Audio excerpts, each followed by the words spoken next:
Hello everyone, আসসালামু আলাইকুম। কাছে দূরে যে যেখান থেকে আমার এই ভিডিওটি দেখছেন আপনাদের সবাইকে ওয়েলকাম জানাচ্ছি লাবনীস ব্লগে। আশা করি আপনারা সবাই ভালো আছেন। আলহামদুলিল্লাহ আমিও অনেক ভালো আছি। আজ আপনাদের সাথে শেয়ার করব এই সামারের শেষ গার্ডেন পার্টি। তার মানে হচ্ছে আজ মিম আর মিমের আম্মা আব্বা আসবে আমাদের বাসায়। গার্ডেনে বসে আমরা কিছুটা খাওয়া দাওয়া করব আর আনন্দ করব।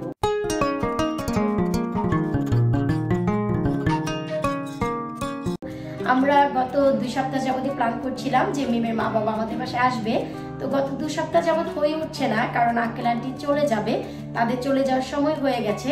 সেই হিসেবে সব জায়গায় তারা ঘুরছে বেড়াচ্ছে। কিন্তু আজ মানডে ব্যাংক হলিডে, কুইনের ফিনের, সেই উপলক্ষে আমরা ব্যাংক হলিডে পেয়েছি, ছুটির দিন, বাচ্চাদের স্কুল নেই।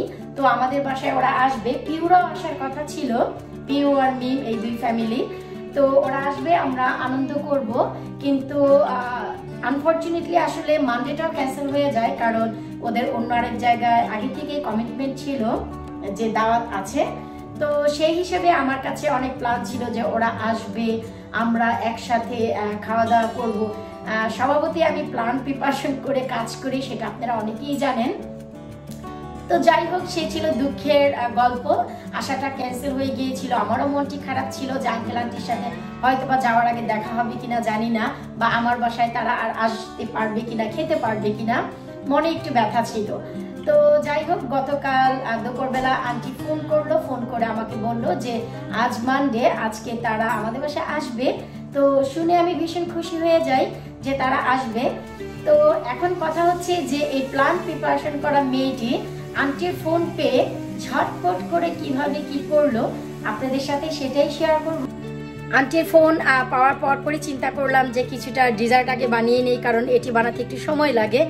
আর আমি যে মানুষ, আমি হচ্ছি যে কোনো কিছু প্ল্যান প্রিপারেশন করি, হুট করে কোনো কিছু আমি তরসর করে তেমন করতে পারি না। তো হঠাৎ করে আসলে ফোন আসার পর আমি যে কাজটি করলাম, সবার শুরুতে বসে ডিসাইড করলাম যে আমি কি করব, কোন কাজটি আমার একটু ইজি হবে করতে। তো তার জন্য আমি শুরুতেই আগে সুইট বানিয়ে নিচ্ছি। তো চলুন আমি কি ডিসাইড করলাম, কি সুইট বানাবো আপনাদের সাথে আগে সেটা শেয়ার করি। তো মিষ্টির ভিতরে আমি চিন্তা করেছি ক্ষীরমোহন বানাবো, কারণ আঙ্কেল আমার হাতের মিষ্টি পছন্দ করে খেতে। এর আগে সে চমচম খেয়েছে। তো ভাবলাম আজ আমি ক্ষীরমোহন বানাই। ক্ষীরমোহন 2 ধরনের হয়, একটি হচ্ছে কোটিং দেয়া, আরেকটি হচ্ছে কোটিং ছাড়া। তো আজ আমি কোটিং ছাড়াটি বানাবো। সব শেষে দেখি যে আমাদের মিষ্টির কি অবস্থা হয়। এরপর চিন্তা করেছি যে একটু চিকেন রোস্ট করে নেব, খুব কুইক করে। আমার কাছে রেগুলার সাইজে কাটা চিকেন ছিল, তো সেখান থেকে চিকেন নিয়ে দ্রুত হারে আমি ডিপ রোস্ট করে এখন রোস্টের জন্য ভেজে নিচ্ছি। কারণ হচ্ছে বড় পিস আমার কাছে করা নেই, আমি চিকেনের বড় পিসটি খাইও না, আর রোস্ট রান্নার জন্য বড় পিসটি ব্যবহারও করি না। আমি বরাবরই ঠিক এমন রেগুলার সাইজেই রোস্ট রান্না করি। এরপর হচ্ছে আমি রোস্টের গ্রেভি করে সরাসরি ভেজে নেওয়া চিকেনগুলো দিয়ে দিয়েছি। আসলে অনেক বেশি তাড়াহুড়া করছি, কারণ হচ্ছে সময় অনেক অল্প, সেম ডেতে অনেক কিছু করা যায় না। তাই দেখি আমি কত তাড়াতাড়ি কি করতে পারি। আর এই হচ্ছে সর্বশেষে আমার চিকেন রোস্ট রান্না করা একেবারেই কমপ্লিট হয়ে গেছে। কিছুটা পানি আছে, কারণ হচ্ছে যখন আগামীকালকে জাল করব তখন আরও কিছুটা পানি টেনে আসবে। তো এই জন্য আমি কিছুটা পানি রেখে দিয়েছি। একবারে শুকনো শুকনো রোস্ট আমার কাছে ভালো লাগে না। এরপর আলু, ফুলকপি আর বেগুন দিয়ে আমি দেশি কই মাছটি রান্না করলাম। এটি হচ্ছে বেবি কই, যা আমাদের দেশীয় কই। আশা রাখছি যে মজা হবে, দেখি খাওয়ার পর কেমন লাগে। শর্টকাট আসলে একটি মাছ করতে ইচ্ছে হচ্ছিল, ভাবলাম যে কি মাছ করব, তাই আমি কই মাছটি করেছি। ভাই রে ভাই, আমার দিকে তাকায়ও না কেউ। রাত 11টা বাজে। আমি চেষ্টা করছি কিছু কিছু জিনিস আসলে করে রাখতে, এতে করে সুবিধা হবে যে আমি যখন সকালবেলা ঘুম থেকে উঠবো, আমার বড় বড় কিছু রান্না যদি থাকে আমি সেটা করতে পারবো। আসলে আমি এখনো পর্যন্ত ডিসাইডই করতে পারিনি কি করব। আজকে তো দেখলেন আমি কিছু রোস্ট রান্না করলাম, আর হচ্ছে আলু, ফুলকপি, বেগুন দিয়ে কই মাছ রান্না করেছি। আর এখন একটু যা করছি চলুন একটু দেখি। আর চিন্তা করলাম আমি যদি সালাডটি কেটে রাখি এখন, তাহলে আমার জন্য একটু সুবিধা হবে, কারণ সালাদ একটু চিকন করে কাটতে হয়। দেখা যায় সকালবেলা যদি সময় না পাই তাহলে সালাদ বন্ধ থাকবে, খাওয়া হবে না। আর একটি বাটিতে আমি কিছুটা কাঁচামরিচ আর লেবুও রেখে দিয়েছি। এতে করে আমার কাছে মনে হয় যে কিছুটা কাজ আসলে আগিয়ে থাকে। তো এখন হচ্ছে টমেটো কাটবো, আবার পেঁয়াজ কাটবো, তারপরে সবকিছু মিশিয়ে রাখবো। আসলে এটি হচ্ছে আমার কাজের স্টাইল। আমি আগের রাত্রে অনেক কিছু করে রাখি, মেন যে খাবারগুলো সেইগুলো চেষ্টা করি আমি যেই দিন কেউ আসে বা নিজেরা খাই সেই দিন রান্না করার জন্য। তো সেই জন্য আমি রান্নাটি যদি বড় কিছু করি তো আমি আগামীকালকে করব, আর আজকে ছোটোখাটো টুকিটাকি কিছু যা আছে তা আমি শেষ করে রাখছি। এরপর এই হচ্ছে আমার ক্ষীর মোহনের final look.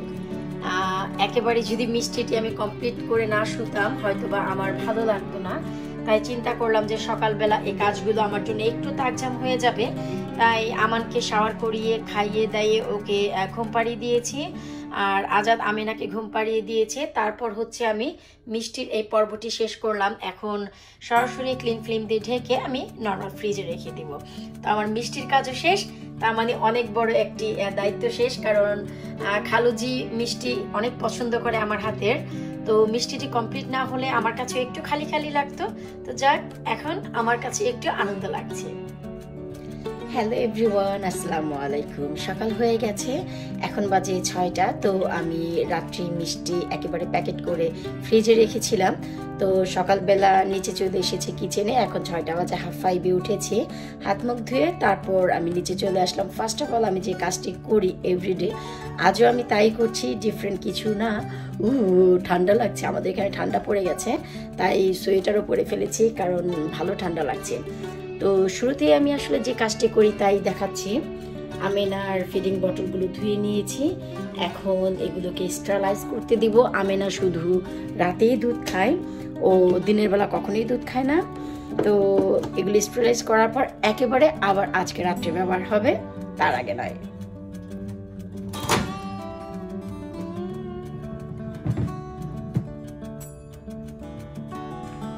Door open. Door closed. 1, 2, 3, 4, 5 minutes. Start. High power. 5 minutes. এরপর চিন্তা করেছি আজ আমি ল্যাম্ব রান্না করব, কারণ খালু গরুর মাংস পছন্দ করে না, সে ল্যাম্ব পছন্দ করে, তাই এখানে আমি ল্যাম্ব ভিজিয়ে রেখেছি। আজ আমি 2.5 কেজি ল্যাম্ব রান্না করছি। তো পানিতে ভিজাতে হয়নি, গতকাল রাতেই আমি ফ্রিজ থেকে বের করে তারপরে রেখে দিয়েছিলাম। এখন ধোয়ার জন্য আমি পানিতে দিয়েছি, যেমন কি এই যে দেখুন, আজ একটি কবুতরও রান্না করব। তো রাতেই আমি বের করে রেখেছি ডিপ ফ্রিজ থেকে, এতে করে কিন্তু সম্পূর্ণ ডিস্টল হয়ে গেছে। তো এখন ল্যাম্বগুলো শুধু ধুয়ে নেওয়ার পালা। আর অন্যদিকে হচ্ছে আমি ল্যাম্বের জন্য যে মশলা সেটি আমি কষিয়ে নিচ্ছি। ঘরের সাঙ্গপাঙ্গ সব ঘুম, তাই ভাবলাম এই ফাঁকে আমি বড় যে রান্না আছে সেই রান্নাটি আমি শেষ করে নিই। ওয়াও, কালারটি দেখুন কত চমৎকার এসেছে। ফাইনালি আমার ল্যাম্ব রান্না শেষ। আজ আমি ল্যাম্ব কাশ্মীরি রান্না করেছি। এর টেস্টটি কিছুটা ভিন্ন হয়, আশা রাখছি সবার পছন্দ হবে। আমি হালকা কিছুটা ঝোলও রেখেছি, কারণ যখন তারা আসবে এটি গরম করার পর আরও ঝোল কিন্তু টেনে আসবে, তাই আমি হালকা কিছুটা ঝোল রেখে চুলাটি বন্ধ করে দিচ্ছি। আর এই পাশে হচ্ছে আমি রান্না করছি কবুতর। আমার কাছে একটি কবুতর ছিল, কারণ এর আগে যখন খালাখালু এসেছিল আমি কোয়েল পাখি রান্না করেছিলাম। আমার কাছে কোয়েল পাখিও আছে, কিন্তু একবার যেহেতু রান্না করেছি, তো গতকাল যেহেতু আমি লন্ডন থেকে কবুতর নিয়ে এসেছি, আমি নিজেও এদেশে এই 16-17 বছরে প্রথম কবুতর খাবো। এটি আমাদের দেশের কবুতর না, তো আমি জানি না যে এর টেস্টটি আমাদের দেশি কবুতরের মতো এতটা টেস্ট হবে কিনা। তো আশা রাখছি যে সবাই হয়তোবা পছন্দ করবে, আমার নিজেরও ভালো লাগবে। কবুতর যেহেতু আমি কখনো ট্রাই করিনি, তাই একটি নিয়ে এসেছি আর একটি রান্না করছি। সবাই অল্প অল্প করে এই একটি কবুতরই টেস্ট করব, দেখি কেমন হয়, আপনাদের সাথে অবশ্যই শেয়ার করব।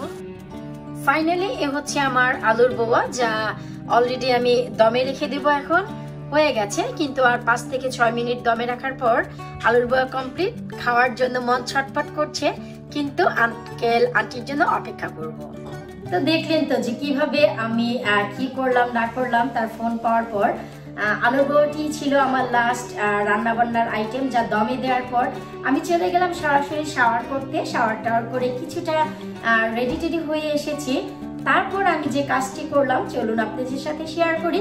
তবে তার আগে বলবো ভিডিওটি ভালো লাগলে অবশ্যই লাইক করবেন, আমার ইউটিউব চ্যানেলটি সাবস্ক্রাইব করবেন, ফেসবুক পেজটি ফলো করবেন। চলুন আফটার শাওয়ার আমি কি করলাম তা আপনাদের সাথে শেয়ার করি। তারপর আমি যা বরাবরই করি টেবিলটি গুছিয়ে রেখেছি। আমি এখানে অলমোস্ট সব কিছু রেডি করেছি, কারণ হচ্ছে ওরা আসার সময় হয়ে গেছে। সেই হিসেবে ভাবলাম যে এখন তো সব কিছু আমি তুলে ধরবো। আজ আমি টেবিলে ওভাল প্লেট রেখেছি, আর এই যে এখানে পানি দিয়েছি, আর বরাবরের মতো নিয়ে আমি এমটি পট রেখে দিয়েছি। কোন পটে কি রাখবো তা ঠিকঠাক করে রেখেছি। তো সেই হিসেবে দেখা যায় যে আমার আর তেমন ঝামেলা নেই। আর এখানে বেশ কিছুটা ড্রিঙ্কস আছে। আমি এখানে 7 আপ কোক আর J2O মজা করলাম, তো তাই নিয়েছি। আর সালাদ নেওয়ার জন্য একটি টোনও আমি রেখে দিয়েছি। অনেক সময় দেখা যায় খাবারের সময় এটি নেই সেটি নেই, অনেকটাই দৌড়াদৌড়ি শুরু হয়ে যায়। তো এই হচ্ছে টেবিল আমার সম্পূর্ণ কমপ্লিট হয়ে গেছে। তারপর আমি যে চিন্তা করেছি যে ওয়েদার যদি ভালো থাকে, আজ ওয়েদার অত বেশি খারাপও না আবার একদম অনেক ভালোও না, বৃষ্টি নেই, এই হচ্ছে শুকর আলহামদুলিল্লাহ। তো আমরা দুপুরবেলা এখানে খাওয়া দাওয়া করব। তারপর যা প্ল্যান করেছি গার্ডেনে আমি একটি সানরুফ দিয়েছি, আর হচ্ছে একটি পাটি দিয়ে দিয়েছি। যদি আমরা এখানে বসে কিছুটা বিকেলের নাস্তা খাই ভালো লাগবে। আর যদি মনে হয় যে ওয়েদার খুবই ভালো যাচ্ছে খাবারের সময়, তো সেই সময় আমরা এখানেই সরাসরি চলে আসবো খাওয়ার জন্য। আর আমার গার্ডেনে আমার বাংলাদেশের পতাকা দেখতে চমৎকার লাগছে। সবকিছু করতে করতে অনেক বেশি আনন্দ লাগছিল, অনেক ভালো লাগছিল। প্রায় খাবার আমি গরমে বসিয়ে দিয়েছি। আর এইমাত্র সৌরভ ভাইয়ার ফোন আসলো যে তার হঠাৎ করে এখনই একটি কাজ এসেছে, তাকে একটু যেতে হবে একটু দূরে, যেতেও একটু সময় লাগবে, আসতেও একটু সময় লাগবে। তো কোনো সমস্যা নেই, মিম আর আঙ্কেল আন্টি অলরেডি বের হয়ে যাবে কিছুক্ষণের মধ্যেই। সৌরভ ভাইয়া এসে আমাদের সাথে বিকেলবেলা জয়েন করবে। তো সবাই একসাথে আসলে, সবাই একসাথে বসে খেলে ভালো লাগে। যাই হোক, অ্যাক্সিডেন্ট এনি টাইম চলে আসে, আর ইমার্জেন্সিও ঠিক তেমনই কোন সময় চলে আসে কেউ বলতে পারে না। তো আমরা যখনই খাওয়া দাওয়া করবো সৌরভ ভাইয়াকে মিস করব। আর এই যে সব কিছু ভিডিও করে রাখছি, সৌরভ ভাইয়া দেখলে সে নিজেও পছন্দ করবে যে তাকে আমরা অলমোস্ট মিস করেছি এবং সব কাজের ভেতরেই তাকে স্মরণ করেছি। তো আর কি করার, এখন হচ্ছে অপেক্ষা মিম আর আঙ্কেল আন্টির জন্য। তো আমিও অপেক্ষা করি। হ্যাঁ হ্যাঁ ভাইয়া, আমাদের রানী মত ভালোই কাজ করতে হবে। তাহলে এটা ওইটার দেশে একটা ছুটি দিলে একদিন, যেমন কি আমাদের শাহরুখের আসার কথা ছিল সবার শেষে 5টা 5:30 এসে জয়েন করার কথা, কিন্তু সেই সবার আগে চলে আসছে। এখনো পর্যন্ত আর কেউ আসেনি। আমেনা তুমি কি কইলো? ফাইনালি সবার আসার সময় হয়ে গেছে, আর আমি সবকিছু কমপ্লিট করে সবকিছু টেবিলে দিয়ে দিয়েছি। এই হচ্ছে আমার আলুর বোয়া, চিকেন রোস্ট, আর এই হচ্ছে কই মাছের তরকারি। ফাইনালি এই হচ্ছে আমার সালাদ, আর এই হচ্ছে কাশ্মীরি ল্যাম ভুনা, আর এই হচ্ছে একটি কবুতর, আর এই হচ্ছে আমাদের শুটকির ভর্তা, আর এই হচ্ছে আলুর ভর্তা। আমি র্যাপ করে রেখেছি, আর এখন র্যাপকে আমি খুলে দিব কারণ আমাদের খাবারের সময় হয়ে গেছে। তো এখন হচ্ছে ওদের আসার পালা, ওরা ঘরে ঢুকবে, তারপর আমরা সবাই খেতে বসবো। ভয় লাগে যদি পড়ে যাই।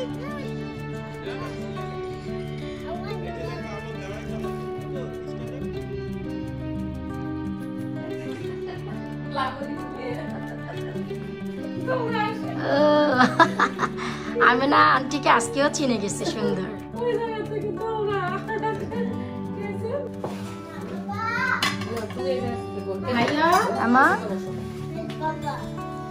The 1-year-old, but she's actually কতদিন যেন 15 মাস নাকি না? না, আমি না is now 17 months. 17 months. আমার জন্য কোন মাসে? এপ্রিল। আচ্ছা, মানে এটা বড়ই হচ্ছে। তো সবার খাওয়া শেষ হচ্ছে, খাচ্ছি সবার শেষে। আমি বরাবরই অনেক লেট হয় খাওয়ার জন্য, সবাই উঠে যায়। তো শাহরুখ সব সময় আমাকে সাপোর্ট করে, আজকেও করতেছে। সত্যি কথা, সে নিজেই দেরি করে আসছে। সত্যি কথা কি কেউ বলে? যারা ভেজিটেবল খাচ্ছে না তাদের নাম কি? যারা মিট খাচ্ছে না শুধু তাদের নাম কি? হ্যাঁ